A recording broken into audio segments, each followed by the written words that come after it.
എനിക്കിങ്ങനെ കുറച്ച് ചതുപ്പായിട്ടുള്ള സ്ഥലമുണ്ട്. വളരെ പെട്ടെന്ന് നമുക്ക് വളർന്നു കിട്ടുന്ന ചെടിയാണ്. ഒരാവേശം പോലെ. അദ്ദേഹം കണ്ടൽ ചെടിയെക്കുറിച്ച് റെഫർ ചെയ്തു. കാലാവസ്ഥാ വ്യതിയാനത്തിനും പരിസ്ഥിതി നാശത്തിനുമെതിരെ യുദ്ധകാടിസ്ഥാനത്തിൽ നമ്മൾ പ്രവർത്തിക്കേണ്ട ഒരു സമയമാണ്. പക്ഷേ ഇത് ഷെയർ ചെയ്യാനോ സബ്സ്ക്രൈബ് ചെയ്യാനോ പറയാത്തത് കൊണ്ട് ഇതിന് വലിയൊരു പ്രചാരം കിട്ടുന്നില്ല.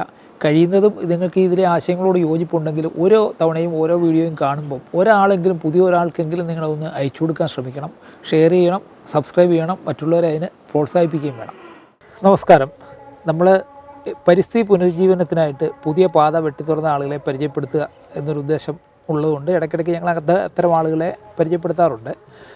ഇപ്പോൾ ഇവിടെ ഇന്ന് പരിചയപ്പെടുന്നത് ശ്രീ അനിൽകുമാറാണ്. അദ്ദേഹം 1978 തിരുവനന്തപുരം എഞ്ചിനീയറിംഗ് കോളേജിൽ നിന്ന് മെക്കാനിക്കൽ എഞ്ചിനീയറിംഗ് പാസ്സായി അഗ്രികൾച്ചർ ഡിപ്പാർട്ട്മെൻറ്റിൽ ജോയിൻ ചെയ്ത ആളാണ്. ബാംബു കോർപ്പറേഷൻ്റെ MD ആയിട്ട് 2012 വിരമിച്ച ആളാണ്.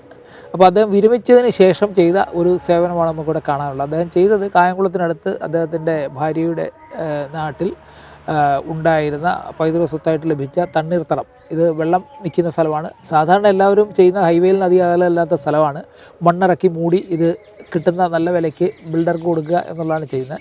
പക്ഷേ അദ്ദേഹം ആ തണ്ണീർത്തടത്തിനെ അങ്ങനെ തന്നെ നിർത്തി കണ്ടൽ ചെടി വെച്ച് അതിനെ സംരക്ഷിച്ചു. അതിനെ സെൽഫ് റിലയൻ്റ് ആക്കാൻ അദ്ദേഹം ചില മാർഗ്ഗങ്ങൾ കണ്ടുപിടിച്ചു. ഇതെന്താണെന്ന് അദ്ദേഹം തന്നെ പറയുന്നതായിരിക്കും കൂടുതൽ നല്ലത്. അദ്ദേഹത്തിന് പറയാനുള്ളത് നമുക്ക് കേൾക്കാം.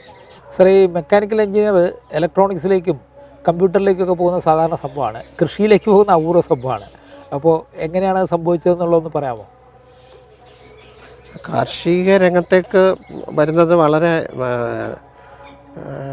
അവിചാരിതമല്ല. കാരണം ജന്മന കാർഷിക കുടുംബത്തിൽ തുമ്പമ്മൺ ചെന്നീർക്കര ആണ് അമ്മയുടെ കുടുംബ വീട്.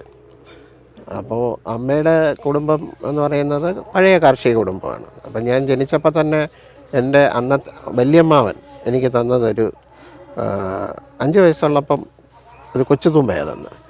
ആ കൊച്ചുതൂമ്പ ഇങ്ങനെ ചുമ്മാ വെറുതെ ഇങ്ങനെ പലയിടത്തില്ലാതെല്ലാം നടന്ന് വെട്ടുകയും കിളയ്ക്കുകയൊക്കെ ചെയ്യും. അത് എന്താണെന്ന് ചോദിച്ചാൽ അത് അന്നത്തെ ഒരു കളിപ്പാട്ടം ആയിട്ട് ഞാൻ ഉപയോഗിച്ചത്. ഇന്നത്തെ കുട്ടികളുടെ മൊബൈലും അതല്ല, മെഷീൻ ഗണ്ണും പ്ലാസ്റ്റിക് കളിപ്പാട്ടങ്ങളല്ല. അന്ന് കൊച്ചുതൂമ്പ വെച്ച് മുറ്റത്തും കൃഷിയിടത്തെല്ലാം അമ്മാവന്മാരുണ്ടായിരുന്നു. അവരെല്ലാം കൃഷി ചെയ്യുന്നവരായതുകൊണ്ട് അവരോടൊപ്പം പോയി ഈ കൊച്ചുതുമ്പ വെച്ച് വെട്ടുക എന്നുള്ള ഒരു സ്വഭാവം ഉണ്ടായിരുന്നു. അപ്പം ബേസിക്കലി ആ ഒരു കുടുംബ പാരമ്പര്യം ഉള്ളിൽ ഉള്ളത് റിട്ടയർമെൻറ്റിനോട് അടുത്ത സമയത്ത് പോസ്റ്റ് റിട്ടയർമെൻറ്റ് ജീവിതം എങ്ങനെ വേണമെന്ന് ആലോചിച്ചപ്പം കാർഷിക മേഖലയിലേക്ക് തിരിഞ്ഞ് ആണ് ചെയ്തത്. അതോടൊപ്പം തന്നെ ഒരുപാട് കാര്യങ്ങളുണ്ടല്ലോ. നമ്മൾ ജീവിതത്തിൽ ഈ ബാല്യകാലത്തൊന്ന് ഈ ഘട്ടം വരെ എത്തി കാണുകയും പഠിക്കുകയും ചെയ്ത അനുഭവ സമ്പത്തും കൂടെ പ്രയോജനപ്പെട്ടു.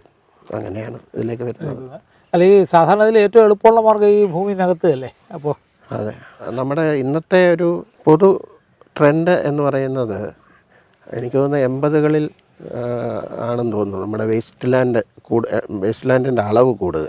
വേസ്റ്റ് ലാൻഡ് ആയതാണ്. 80-85 കാലഘട്ടത്തിൽ നെൽകൃഷി വ്യാപകമായ തോതിൽ ഇടനാട്ടിലും മലനാട്ടിലും തീരപ്രദേശത്തും വ്യാപകമായ തോതിൽ മാറി, ഇല്ലാതായി, അല്ലെങ്കിൽ കുറഞ്ഞു വന്നു. പല കാരണങ്ങളെ കുറഞ്ഞു വന്നു. തീരപ്രദേശത്താണെങ്കിൽ പിന്നെ ആഗോളതാപനം കൊണ്ടുണ്ടാകാവുന്ന സീ ലെവലിൻ്റെ റൈസ് ഇതെല്ലാം കൂടെ വന്നിട്ട് ഉപ്പുവെള്ളത്തിൻ്റെ കടന്നുകയറ്റം തീരപ്രദേശത്തെ നിലങ്ങളും കൃഷിയോഗ്യമായ സ്ഥലങ്ങളെയും അതും ഇല്ലാതായി. അപ്പം അത്തരം ഭൂമി ഈ ഭൂമാഫിയ എന്ന് നമ്മൾ പറയുന്ന ആളുകളുടെ ഒരു വിളനിലമായിട്ട് മാറുക ചെയ്തത്. അപ്പം 2-3 കാരണങ്ങൾ കൊണ്ടാണ്. ഒന്ന്, സാമൂഹ്യപരമായിട്ടുള്ള ചുറ്റുപാടുകളിൽ വന്ന മാറ്റം. പിന്നെ സാമ്പത്തിക നേട്ടത്തിന് വേണ്ടിയുള്ള മനുഷ്യൻ്റെ ആ ഒരു ത്വര. പിന്നെ എളുപ്പത്തിൽ പണമുണ്ടാക്കാനുള്ള മാർഗം. കൃഷി ആദായകരമല്ലാതെ വന്ന ഒരവസ്ഥ. അപ്പോൾ ഇത്തരം കാര്യങ്ങളെല്ലാം കൂടെ കൂട്ടിച്ചേർന്ന് ഭൂമി ഒരറ്റത്തു നിന്ന് നികത്തി വിൽക്കുമ്പോൾ കിട്ടുന്ന ആ നേട്ടം അതിനെ ഉപയോഗിക്കാൻ തുടങ്ങി. പക്ഷേ എനിക്ക് എൻ്റെ ഒരു ചിന്ത പോയത് മറ്റൊരു തരത്തിലാണ്. ഒരു പരിസ്ഥിതി പുനരുജ്ജീവനം എങ്ങനെ ചെയ്യാൻ പറ്റും, അതിനൊരു മാതൃക ഉണ്ടാക്കണമെന്നുള്ളതായിരുന്നു ചിന്ത. പിന്നെ അടിക്കടി ഓരോ കാര്യങ്ങൾ ചെയ്തു. ഒന്നും മുൻകൂട്ടി പ്ലാൻഡ് അല്ലായിരുന്നു. ഒരേ ഒരു പ്ലാനിങ്ങേ ഉണ്ടായിരുന്നുള്ളൂ. ഈ വേസ്റ്റ് ലാൻഡിനെ നമുക്ക് ഉപയോഗപ്പെടുത്തണം. അതിനെന്താണ് മാർഗം? അത് സർവീസ് കാലഘട്ടത്തിലുണ്ടായ അനുഭവത്തിൻ്റെ വെളിച്ചത്തിൽ കുറച്ച് കാര്യങ്ങൾ അങ്ങോട്ട് ചെയ്തു തുടങ്ങി. ഇന്ന് കാണുന്നത് 12 വർഷം മുമ്പ് മനസ്സിലുണ്ടായിരുന്നോ എന്ന് ചോദിച്ചാൽ ഇല്ലെന്ന് തന്നെ പറയാം. ഈ കണ്ടലിലേക്ക് വന്നാൽ എങ്ങനെയാണ്? കണ്ടലിലേക്ക് വരുന്നത് ഇപ്പോൾ ഈ വേസ്റ്റ് ലാൻഡിനെ നമ്മൾ നേരത്തെ പറഞ്ഞതുപോലെ മണ്ണ് ഇട്ട് നികത്തി വിൽക്കാം, 1. 2, അതിനെ ഏതെങ്കിലും തരത്തിൽ ഉപയോഗിക്കാം, എടുക്കാം. ഈ 2 ഓപ്ഷനിൽ രണ്ടാമത്തെ ഓപ്ഷൻ തിരഞ്ഞെടുത്തു. രണ്ടാമത്തെ ഓപ്ഷൻ വന്നപ്പോൾ നമ്മളിപ്പം ഒരു സുപ്രഭാതത്തിൽ വന്നാൽ ഇത് ഒന്നും നമുക്ക് ഉണ്ടാക്കിയെടുക്കാൻ പറ്റുന്ന ഒരു പരിസ്ഥിതി പുനരുജ്ജീവനം ലോങ് ടൈം പ്രോസസ്സാണ്.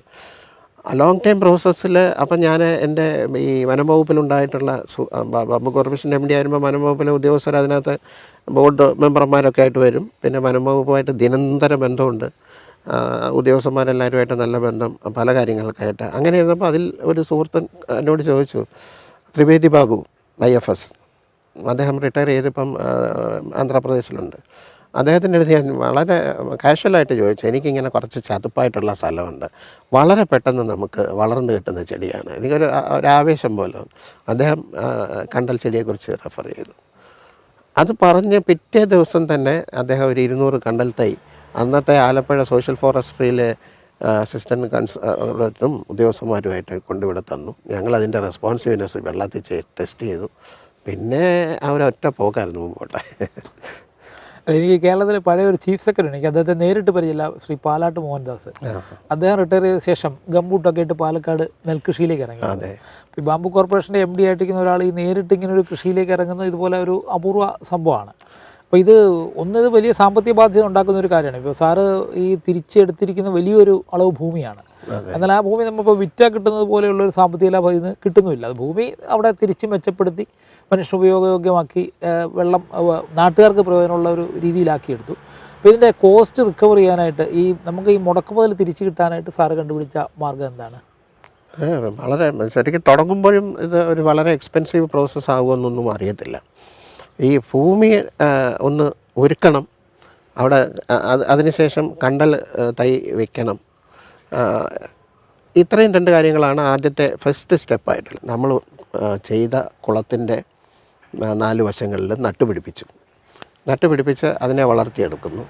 അപ്പോൾ ഈ കുളങ്ങളോടൊപ്പം തന്നെ ഒരു വരുമാനം ഉണ്ടാക്കണം അതായിരുന്നല്ലോ ചോദ്യം. ആ വരുമാനം നമുക്ക് കിട്ടാവുന്നതിന് വേണ്ടി മത്സ്യകൃഷി ആരംഭിച്ചു. മത്സ്യകൃഷി അപ്പോൾ ഏത് മത്സ്യം എങ്ങനെ വേണം എന്നൊന്നും അന്ന് വ്യക്തതയില്ല. അപ്പോൾ പിന്നെ അറിയാവുന്നവരോട് ചോദിച്ച് മനസ്സിലാക്കും. പിന്നെ പ്രായോഗികവാദ നമ്മൾ ചെയ്തു വരുമ്പോൾ നമുക്ക് ഒരുപാട് അനുഭവങ്ങൾ കിട്ടും. ഈ അനുഭവങ്ങളാണ് നമ്മളെ പഠിപ്പിക്കുന്നത്. യഥാർത്ഥത്തിൽ ഇന്നിവിടെ 9 ഇനം കണ്ടലുണ്ട്, അന്ന് ഒന്നും അറിയത്തില്ല, തൈ കണ്ടാൽ തിരിച്ചറിയത്തില്ല. അപ്പോൾ ആ കണ്ടലുകളും ഒരു വശത്തൂടെ വളർന്നു വരുന്നു, മറുവശത്തൂടെ ഈ ബണ്ടുകളുടെ 4 വശത്തും തെങ്ങിൻ തൈ വെച്ച് പിടിപ്പിച്ചു, പറങ്കിമാവിൻ തൈ വെച്ച് പിടിപ്പിച്ചു, വെള്ളത്തിനകത്ത് മത്സ്യകൃഷിയും ചെയ്തു. അപ്പോൾ ഈ 3 കാര്യങ്ങളും നമ്മൾ കരയും വെള്ളവുമായിട്ട് ചേർത്ത് ചെയ്തു. പിന്നെ വീടിനോട് ചേർന്ന സ്ഥലത്ത് പശുത്തൊഴുത്തുണ്ടാക്കി നാടൻ പശുക്കളെ വളർത്തി, കുറച്ച് ആട് ഇൻ്റഗ്രേറ്റഡ് ഫാമിങ്ങിലേക്ക് വന്നു. അത് പിന്നെ ആ ഭാഗം മുഴുവൻ നഷ്ടത്തിലേക്ക് പോയി. ആട്, കോഴി, താറാവ്, പശു നഷ്ടത്തിലേക്ക് പോയി. പിൽക്കാലത്ത് അത് ഒഴിവാക്കി. മത്സ്യം സമ്പത്ത് വളരെ മെച്ചമായിരുന്നു, ആദ്യം മുതലേ മെച്ചമായിരുന്നു. തുടക്കത്തിൽ 1-2 വർഷം മാത്രമേ കുഞ്ഞുങ്ങളെ ഇടേണ്ടി വന്നുള്ളൂ. പിന്നീട് അത് വളർന്ന് അതിന് തന്നെ പ്രജനനം നടത്തി, കണ്ടലിൻ്റെ ബ്രീഡിങ് തന്നെ നടത്തി വളർന്നു വരികയും അത് അങ്ങനെ പോകുന്നു. പിന്നെ വർഷങ്ങൾ കഴിയുമ്പോഴാണ്, ഏതാണ്ട് 7 വർഷം 8 വർഷം ആയപ്പോഴേക്കും കണ്ടലിൻ്റെ വിത്ത് ആയി തുടങ്ങി. ആ വിത്തിനെ മുളപ്പിച്ച് ചെറിയ വരുമാനം വരും, തൈ ബാക്കി നമ്മൾ കൊടുക്കുമ്പോൾ. ഇപ്പം നമ്മൾ എത്തി നിൽക്കുന്നത് ഇതിൽ നിന്നെല്ലാം വ്യത്യസ്തമായിട്ടുള്ള ഒരു പ്രൊഡക്റ്റീവ് എക്കോസിസ്റ്റത്തിൽ എത്തി നിൽക്കുക. അതെങ്ങനെയാണ് പ്രൊഡക്റ്റീവ് എന്ന് ചോദിച്ചാൽ, ഈ കണ്ടൽ ചെടികൾ കാർബൺ മറ്റേ ചെടികളെക്കാട്ടിലും 5 മടങ്ങ് കാർബൺ നമുക്ക് സെക്വസ്ട്രേഷൻ നടത്തും. ആ കാർബൺ സെക്വസ്ട്രേഷൻ നടത്തി അത് മണ്ണിനടിയിൽ കൊണ്ടുവയ്ക്കും. അപ്പോൾ ആ ഒരു ഈ കാർബണിൻ്റെ ഒരു സെക്വസ്ട്രേഷൻ അല്ലെങ്കിൽ കാർബൺ ക്രെഡിറ്റ് എന്നൊരു സംഭവമുണ്ട്. അൺഫോർച്ചുനേറ്റ്ലി നമ്മൾ ജീവിക്കുന്നത് കേരളത്തിലും ഇന്ത്യ മഹാരാജ്യത്തും ആയതുകൊണ്ട് ഇത്തരം ചെറിയ പാച്ചസിനുള്ള കാർബൺ ക്രെഡിറ്റ് കിട്ടാനുള്ള വഴിയില്ല. പക്ഷേ കാർബൺ ക്രെഡിറ്റ് ആണെങ്കിൽ ഞാൻ കോടീശ്വരനായിട്ട് മാറും. അപ്പം ഇപ്പോഴത്തെ കണക്കനുസരിച്ച് ഇൻ്റർനാഷണൽ മാർക്കറ്റിൽ 1.5 ടൺ കാർബൺ ഒരു ഹെക്ടറിൽ നിന്ന് ഒരു വർഷം ആഗിരണം ചെയ്ത് വയ്ക്കുന്നതാണ്. ടണ്ണിന് 5 മുതൽ 10 വരെ $US നമുക്ക് വാല്യൂ ഉണ്ട്. അപ്പോൾ ഒരു വർഷം എങ്ങനെ പോയാലും 7 മുതൽ 15 വരെ $15,000 വരെ നമുക്ക് ഇവിടെ നമ്മൾ സെക്വസ്റ്റർ ചെയ്യുന്നുണ്ട്. ഡയറക്റ്റ് ഇൻകം കിട്ടാനുള്ള സാധ്യതയുണ്ട്. ഇന്നല്ലെങ്കിൽ നാളെ അത് അതിൻ്റെ ഒരു അംശമെങ്കിലും വരുമെന്ന് ഉള്ള പ്രതീക്ഷയുണ്ട്. കാരണം ഈ അടുത്ത കാലത്ത് കാർബൺ ഓഡിറ്റിംഗ് ഇപ്പോൾ തുടങ്ങിയിട്ട് അഗ്രികൾച്ചർ യൂണിവേഴ്സിറ്റി ഒക്കെ കാർബൺ ന്യൂട്രൽ ഒക്കെ തുടങ്ങി. ആ ക്രെഡിറ്റ് നമുക്ക് കിട്ടും എന്നൊരു പ്രതീക്ഷയുണ്ട്. പക്ഷേ സാറിന് വേറൊരു സാധ്യത കൂടെ ഉണ്ട്. ഇതിൽ ടൂറിസത്തിന് വലിയൊരു സാധ്യത ഉണ്ട്. അത് ശരിക്കും ഞാനത് പിന്നെ ഇതിനെ നമ്മൾ 2 തരത്തിൽ കാണണം. ഒന്ന്, ഞാൻ ആദ്യം പറഞ്ഞ ഭാഗം എന്ന് പറയുന്നത് ഒരു എന്താ പറയണേ, നമ്മളൊരു റിക്ലമേഷനും പിന്നെ എസ്റ്റാബ്ലിഷ്മെൻറ്റ് ഓഫ് മാംഗ്രോവ്സും, പിന്നെ ആ എക്സ്ട്രാ മാംഗ്രോവ്സ് എസ്റ്റാബ്ലിഷ് ചെയ്തുകൊണ്ട് നമ്മളൊരു ഇൻകം ജനറേഷനുമാണ് ഞാൻ ഒന്ന് പറഞ്ഞത്. രണ്ടാമത് ഇതൊരു പഠന കേന്ദ്രമാണ്. പിന്നെ കണ്ടൽ ചെടികളെ സംബന്ധിച്ചിട്ട് കുട്ടികൾക്കും അല്ലാതുള്ള ആൾക്കാർ എന്തൂസിയാസ്റ്റിക്സ് എന്താ പറയുന്ന യങ്സ്റ്റേഴ്സ് ഉണ്ടല്ലോ, അവരെല്ലാവരും വന്ന് കാണുകയും പഠിക്കുകയും മനസ്സിലാക്കുകയും ചെയ്യുന്ന ഒരു സ്ഥലം. ഇന്ന് നമ്മൾ ഒരു വിസിറ്റിന് ഇവിടെ ഒരു ചാർജ് വെച്ചിട്ടുണ്ട്. അപ്പം അതായത് ഒരു സ്കൂള് 50 കുട്ടികൾ വരുന്ന 60-ഓളം സ്കൂളുകൾ വിസിറ്റ് കഴിഞ്ഞു. ഒരു 50-60 കുട്ടികളുടെ വിസിറ്റാണെങ്കിൽ നമ്മൾ $1,000 ചാർജ് ചെയ്യുന്നുണ്ട്. പിന്നെ ഈ 10 പേര് 20 പേരുടെ ഗ്രൂപ്പായിട്ട് വരുമ്പോൾ അവർക്ക് വീഡിയോഗ്രാഫി ഉൾപ്പെടെയുള്ള അതിന് $2,500. കൊറോണ ഇതിൻ്റെ വരുമാന ഇതിൻ്റെ ചിലവ് അതുപോലെ തന്നെ നിൽക്കുകയും. അതെ, നഷ്ടങ്ങളിലേക്ക് പോയി. അപ്പോൾ ആ നഷ്ടം ഒരിക്കലും ടൂറിസത്തിലേക്ക് പോകണം എന്ന് നേരത്തെ ആലോചിച്ചിരുന്നില്ല. പക്ഷേ ഇന്ന് എത്തി നിൽക്കുന്ന മനസ്സും ഇന്ന് നടത്തിക്കൊണ്ടിരിക്കുന്ന പ്രവർത്തനവും ഇതിനെ ഒരു ടൂറിസം പ്രോഡക്റ്റായിട്ട് മാർക്കറ്റ് ചെയ്യുക എന്നുള്ളത്. പക്ഷേ നമുക്ക് ഈ ഇവിടുത്തെ പഞ്ചായത്തിൻ്റെ നല്ല സപ്പോർട്ടുണ്ട്. അപ്പം അതൊക്കെ മനസ്സിലാക്കി പ്രവർത്തിക്കാൻ അറിയാവുന്ന ഒരു പഞ്ചായത്തും കൂടെ ഉള്ളതുകൊണ്ട് അവരാണ് ഇങ്ങോട്ട് ആൾക്കാരെ പറഞ്ഞു വിടുന്നത്. മാർക്കറ്റിംഗ് അവരാണ് ചെയ്യുന്നത്. അപ്പോൾ അതൊക്കെ നല്ല കാര്യങ്ങളല്ലേ. പഞ്ചായത്തിൻ്റെ ഒരു സപ്പോർട്ട് നല്ലതാണ്. സാറിപ്പോൾ ഇവിടെ പറഞ്ഞ കാര്യങ്ങൾ സാധാരണ ഒരാൾക്ക് ചെയ്യാനൊക്കുന്നതല്ല. സാറിൻ്റെ ഒരു അക്കാഡമിക് പശ്ചാത്തലവും ജോലി ചെയ്ത പശ്ചാത്തലവും അദ്ദേഹം വളരെ മികച്ച ഒരു പൊസിഷനിൽ ഇരുന്ന ആളാണ്. അതുകൂടാതെ ഈ കാർഷിക മേഖലയും മറ്റു മേഖലയിലുള്ള ആളുകളുമായിട്ടുള്ള ബന്ധവും ഇതെല്ലാം കൂടെ കൂട്ടിച്ചേർത്ത് അദ്ദേഹം വികസിപ്പിച്ചെടുത്ത ഒരു മോഡലാണ്, ഒരു മാതൃകയാണ്. അപ്പോൾ നാളെ ഈ മേഖലയിൽ ഇങ്ങനെ എന്തെങ്കിലും ചെയ്യണമെന്ന് ആഗ്രഹമുള്ള ആൾക്ക് അദ്ദേഹത്തെ പോലുള്ള ഒരാളുമായിട്ട് നേരിട്ട് സംസാരിക്കുന്നത് വളരെ പ്രയോജനകരമാകും. അദ്ദേഹത്തിൻ്റെ ഈ മാതൃക കണ്ടിട്ട് ഇത്തരം മാതൃകകൾ വികസിപ്പിച്ചെടുക്കാൻ പറ്റും. കേരളത്തിൽ ഉടനീളം ഇത്തരം മാതൃകകൾ ഉണ്ടാകണമെന്നുള്ളതാണ് ഞങ്ങളുടെ ആഗ്രഹം. കാരണം നമ്മുടെ ഈ ഭൂമിയോടുള്ള നമ്മുടെ നിലപാട് തന്നെ മാറണം. JCB ഉപയോഗിച്ച് സർവ്വസ്ഥലവും നിരത്തി അവിടെ കെട്ടിടം പണിത് പൊക്കുക എന്നുള്ളതിന് പകരം പ്രകൃതിയെ അങ്ങനെ തന്നെ നിർത്തിയില്ലെങ്കിൽ നാളെ കേരളം ഇല്ല. കേരളത്തിന് ഇന്നും സ്വന്തം എന്ന് പറയാൻ ഈ പ്രകൃതി മാത്രമാണുള്ളത്. അപ്പോൾ അത് സംരക്ഷിക്കുന്ന ഇത്തരം ആളുകൾ കൂടുതൽ ഉണ്ടാകട്ടെ, അതിന് അവരുടെ ഒരു പരസ്പര ഒരു നെറ്റ്വർക്ക് ഉണ്ടാവട്ടെ എന്നുള്ള പ്രതീക്ഷയിലാണ് നമ്മൾ ഇത് ചെയ്യുന്നത്. അത് ഇത്രയും സമയം അദ്ദേഹം നമുക്ക് അനുവദിച്ചു തന്നതിന് അദ്ദേഹത്തോട് നന്ദി പറയുന്നു. നമുക്ക് വീണ്ടും കാണാം.